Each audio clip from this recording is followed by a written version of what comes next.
Earlier this year, as we commemorated the 80th anniversary of D-Day, the Queen and I had the enormous privilege of meeting once again the remarkable veterans of that very special generation who gave of themselves so courageously on behalf of us all.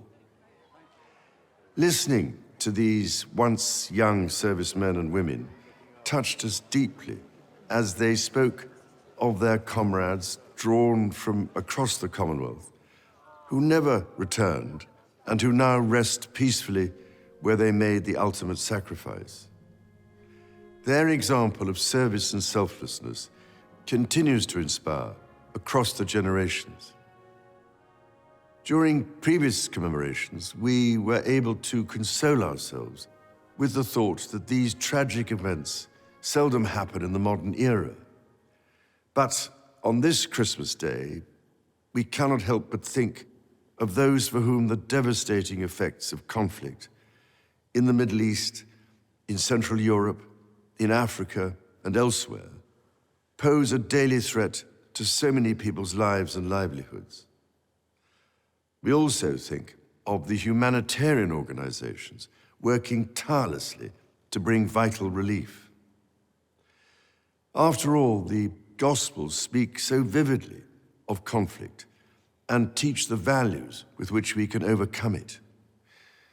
The example that Jesus gave us is timeless and universal. It is to enter the world of those who suffer, to make a difference to their lives, and so bring hope where there is despair. As the famous Christmas carol, once in Royal David's City, reminds us, our Savior Holy came down to earth from heaven, lived among the poor and mean and lowly, and transformed the lives of those he met through God's redeeming love. That is the heart of the Nativity story, and we can hear its beat in the belief of all the great faiths in the love and mercy of God in times of joy and of suffering, calling us to bring light where there is darkness.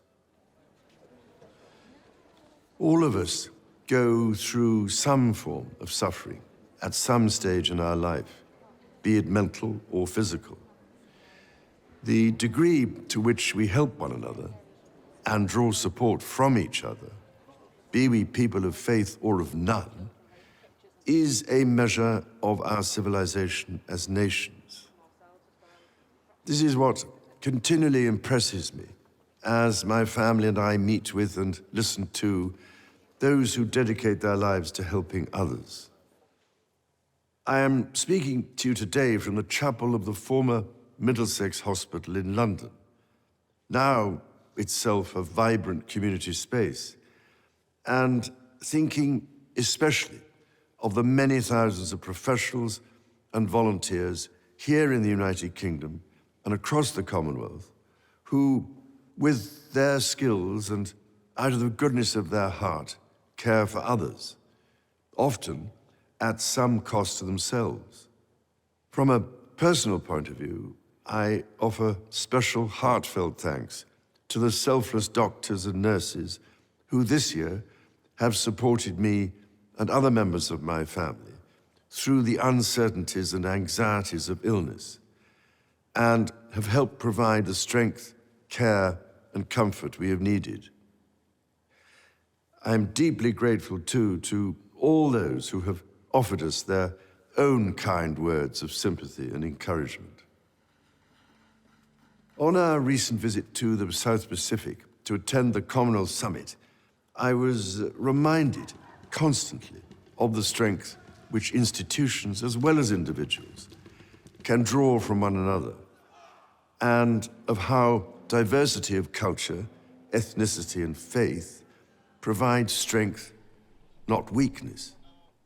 Across the Commonwealth, we are held together by a willingness to listen to each other, to learn from one another, and to find just how much we have in common. Because through listening, we learn to respect our differences, to defeat prejudice and to open up new possibilities. I felt a deep sense of pride here in the United Kingdom when, in response to anger and lawlessness in several towns this summer, communities came together, not to repeat these behaviors, but to repair. To repair not just buildings, but relationships. And most importantly, to repair trust by listening and, through understanding, deciding how to act for the good of all. Again, listening is a recurrent theme of the Nativity story. Mary, the mother of Jesus, listened to the angel who revealed to her a different future full of hope for all people. The message of the angels to the shepherds, that there should be peace on earth, in fact echoes through all faiths and philosophies. It rings true to this day for people of goodwill across the world. And so it is with this in mind that I wish you and all those you love a most joyful and peaceful Christmas.